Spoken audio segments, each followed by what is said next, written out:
Now we are back with more of Sense and Soul, and this is chapter 2, Seamus route. So, let's see how this goes.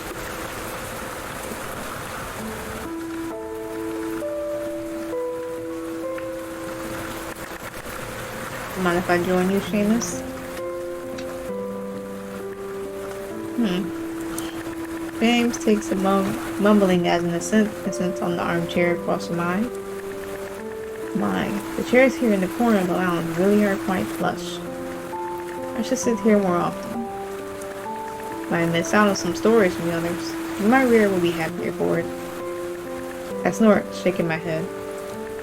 They likely follow you over here, if there are rumors to be shared. Only 2 chairs?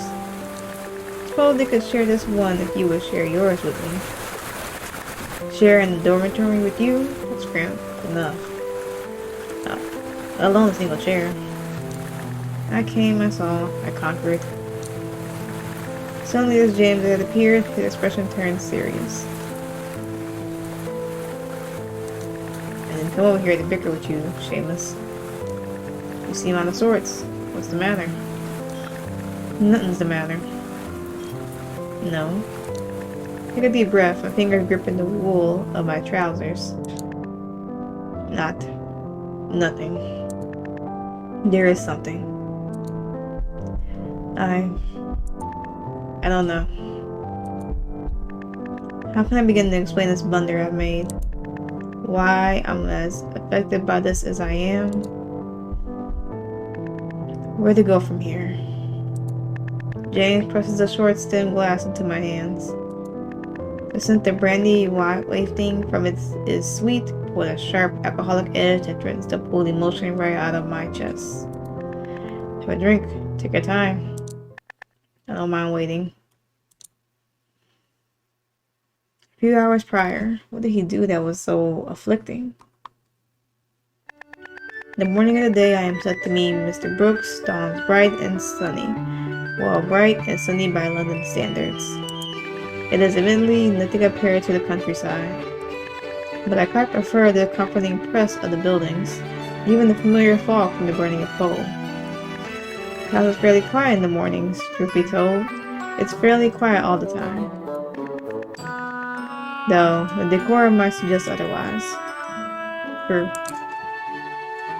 It's probably the first time I've met a potential suitor. There's something about the air of mystery, meeting someone I've known only through one solitary letter, thrills me. Knock the door draws my attention, and I looked up to see Cornelius entering the room. So, I guess I could try that accent. I could try. Your cab has arrived. Ah, thank you.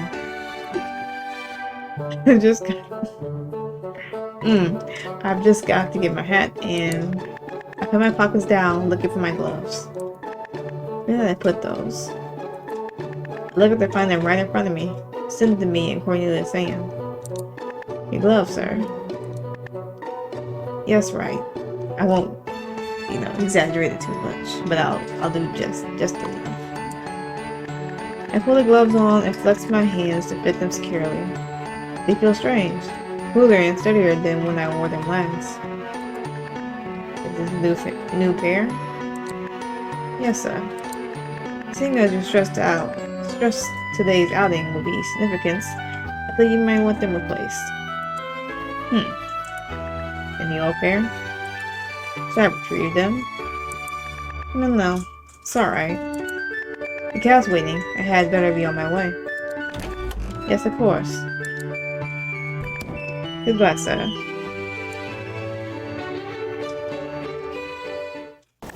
I had picked the meeting location carefully, and only after receiving Mr. Brooks' letter, and had a few potential places in mind. Crosby Hall, my final selection, has a few advantages, and as I draw near, my conclusions seem substantiated. It seemed a promising place for a first introduction. Luncheon bar, there is a reasonably priced at this point, I can only guess, but it seemed unlikely to be prohibitively expensive, and it is somewhat less formal on account of that. They attract the size of the crowd enough to offer a shred of novelty, as it were. Besides, the food is good, the atmosphere conventional, and the place itself is lovely. I doubt Mr. Brooks is here yet. I intentionally arrived rather early. It'll do well to get a table, ideally with a view of the door. We will hear soon. Waitress showed me to a table where I settled and watched for any sign of Mr. Brooks. Crowds ebb and flow as luncheon goes on. Perhaps I got here slightly too early. Mr. Brooks certainly isn't late. Far from it. It's not yet our agreed upon time. Yet I feel as though I've been waiting for years. Wait. Could that be him?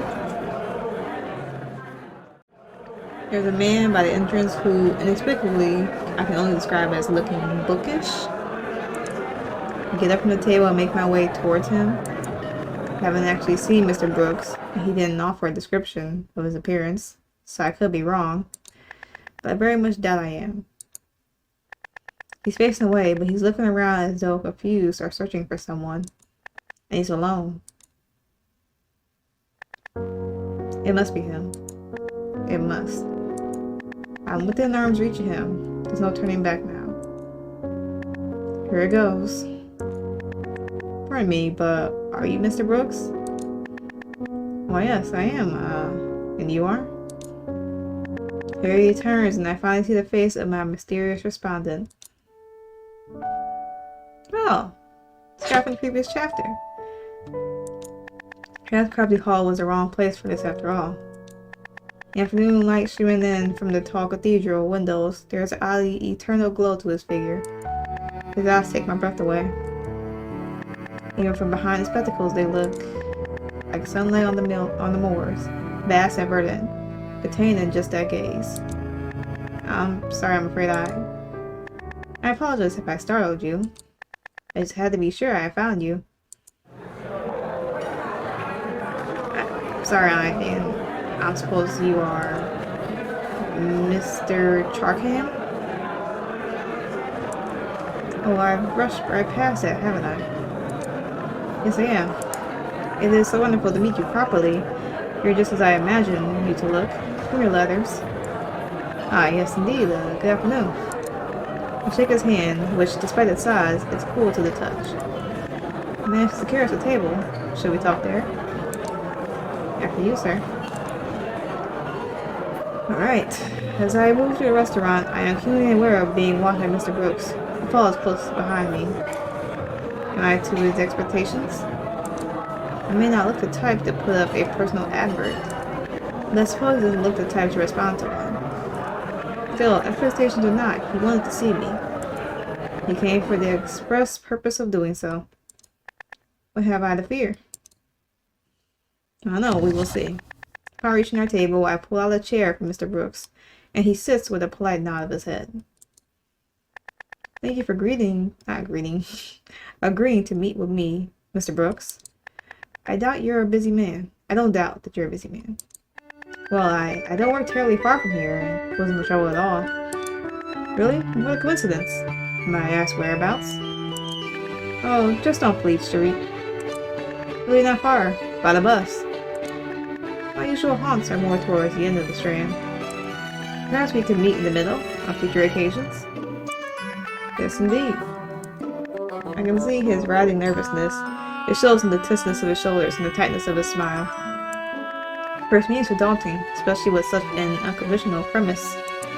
But I was surprised a man of such stature would be so demure.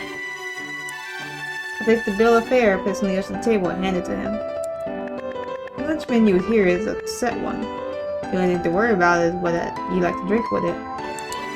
Ah, thank you. I was wondering. The waitress came by to accept our order as soon as I mentioned that fact. With our drinks secure and no first lunch course on the way, I take the opportunity to encourage conversation. Now, Mr. Brooks. His gaze snaps up from the menu to meet mine. Ah, yes. I do hope I can ease his nerves somewhat. Your letter was so brief. You know at least a little of my interest from the advert I posted. But I don't know much about Well, much at all about you. Tell me a little about yourself. Myself? Yes. Well, I'm a writer. A writer? Fantastic. Well, fascinating. What is it that you write? Well, I'm employed as an editorialist, but... Editorialist? What does that entail? Those pieces at the start of the newspaper? Editorials? I write those. I see. So you're an editor. No, I just write them, I'm afraid. My editor prefers to leave the writing to me. He sighs, wriggling his hand in front of him. I'm sorry, I'm not very good at this. I become quite tongue-tied with introductions. It's alright. I appreciate your candidness. It's refreshing, really. Why don't I tell you about myself first? Perhaps that will help.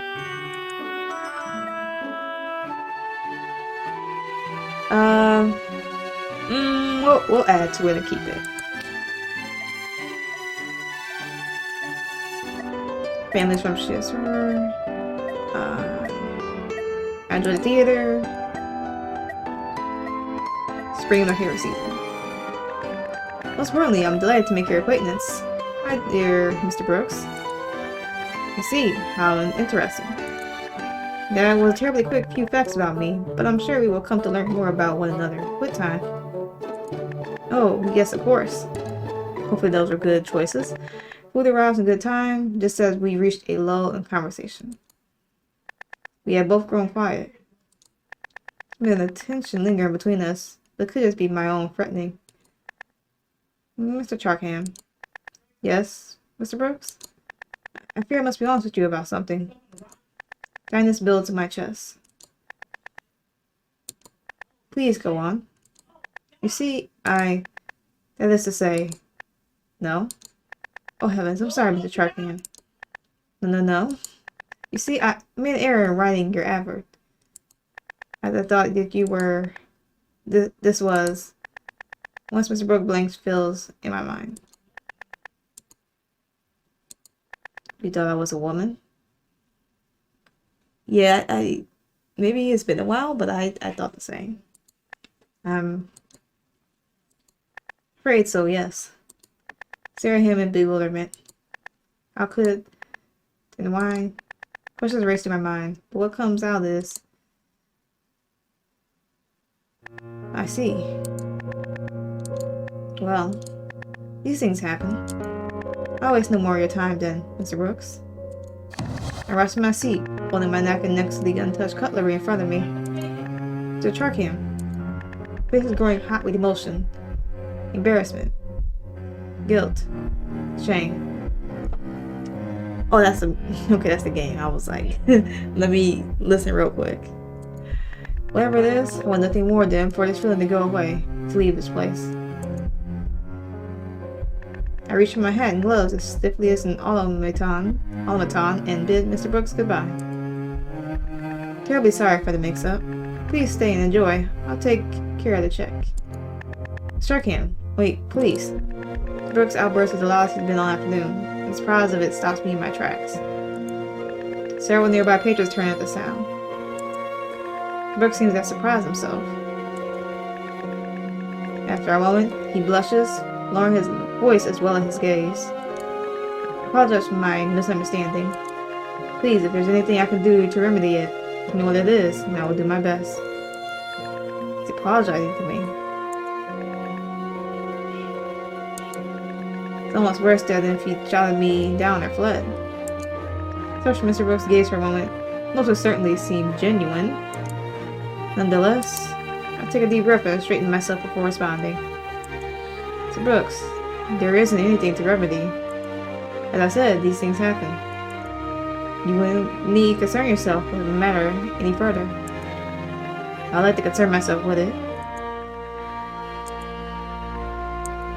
That is to say, I may have operated on incorrect assumptions about your identity, and I don't think I am what you were looking for. But I don't see why you should have to leave. I don't see why we can't continue to become acquainted. He paused for a moment, wringing his hands. Your perspective may differ, of course, but I don't believe a conversation with an interesting partner is ever wasted. Though I suppose that my capacity to be an interesting conversational partner isn't nearly as great as your own. Good lord, what a truly fascinating afternoon this has turned out to be. I'm reminded that I started this encounter thinking it would be a thrill to meet a virtual stranger. Still, this wasn't what I had in mind. Though I can't help but feel a swell of gratitude for the man. He really is taking this much better than many would in his place. My goodness, but he's determined. Even as a nervous twitch of his fingers bellies set of his brow. Damn it all. On the contrary, Miss Brooks, I believe your claim is very strong indeed. Then, I remove my hand gloves and take my seat once again. It would be a waste of good food not to stay and savor it, wouldn't you say? Relief washes across Mr. Brooks' features with those words. Of course. Now, I believe we are due for a change in topic. I imagine working at the newspaper must keep you very abreast of current events. So that's what happened. An abridgment of it, yes. Placed my glass on the side table with a sigh. Then what happened after? Well, we had lunch, and then I came here. To sulk? Is that what you say I'm doing? I prefer to think of it as rumination. Don't we all? But this new acquaintance of yours, he didn't seem to mind afterwards. He must have had quite the shock himself. Some men might have taken a misunderstanding like that quite seriously. If only you knew the half of it, James. No, he was perfectly pleasant, very willing, eager even, for me to stay. What's the issue? What? It went fine in the end, didn't it? No one's feelings were hurt, at least not after the clarifications were made. I admit that may be blowing all this out of proportion. Don't be too hard on yourself. Bearing in mind what happened with Miss Hawthorne, I'm glad you're seeking romance after all. There will be other opportunities. I don't need to be thinking about Miss Hawthorne now, James. Maybe not everything ought to be traced back to my failed engagement. Damn it, he knows I still hate to think of that. He must know. Take a deep breath to calm myself. It's been 2 years now, and I appreciate if you didn't bring it up. I can very well move on when I'm constantly... Well, I can't very well move on when I'm constantly being reminded of it. James stares at me for a moment, ready to retort. But he pursed his lips instead, collecting himself. I won't mention it again. Thank you. It's just... I sigh, my head falling back onto my chair. I feel terrible that he felt terrible about this whole misunderstanding. It was my ever, after all. Could have been a bit clearer.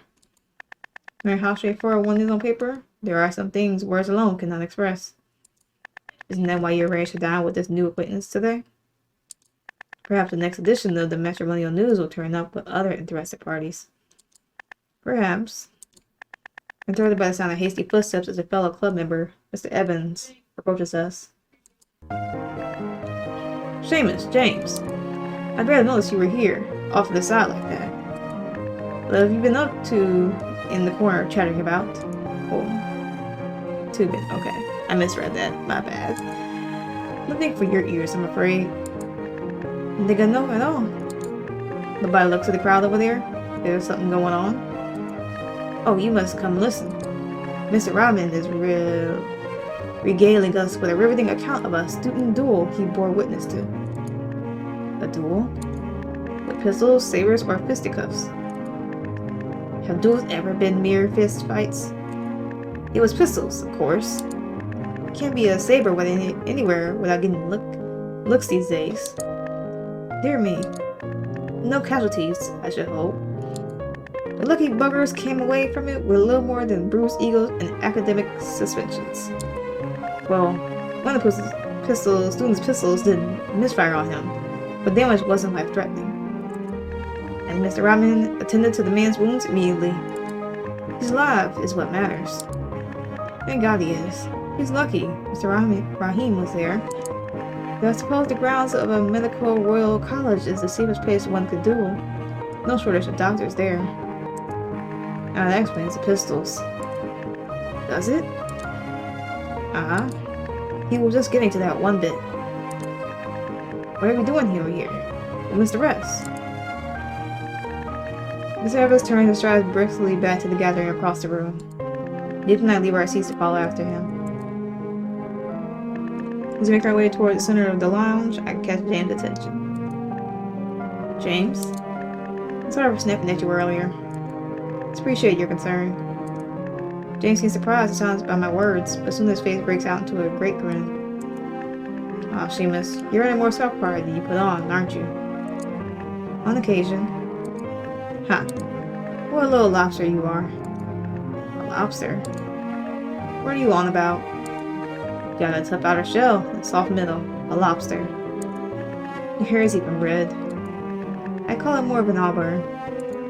Close enough. Though a crab might be a more fitting comparison, considering how irritable you can be. I know firsthand that your right hook is considerably stronger than your left, which I suppose will make you a fiddler crab. I lightly jab James' side as he snickers. Oh, come off it. Loath as I am to admit it, there's some truth to his analogy. Actually, with Mr. Brooks earlier was proof that I'm more feeling than I like to show.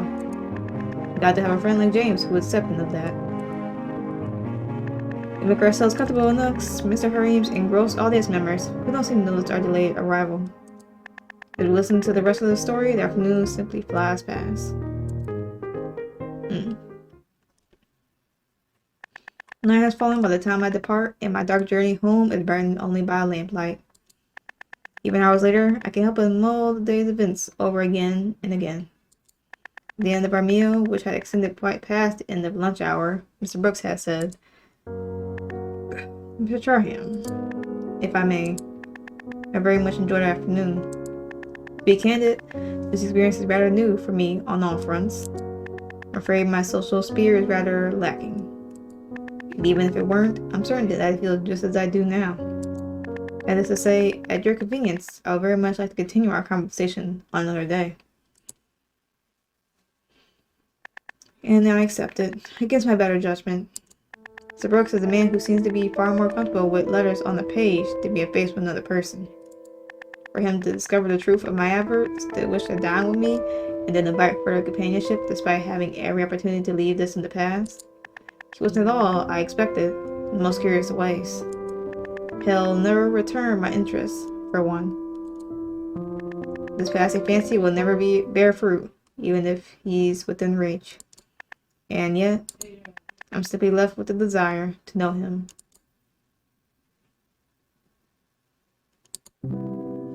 Of course.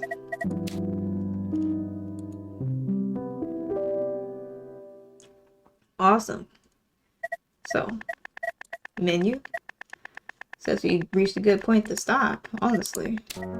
So, Absence and Soul, in the demo, that was chapter 2 with Seamus on the left and Mr. Brooks on the right. So, that's where we're at so far. We're going to stop there and continue chapter 3, of course, in the next part.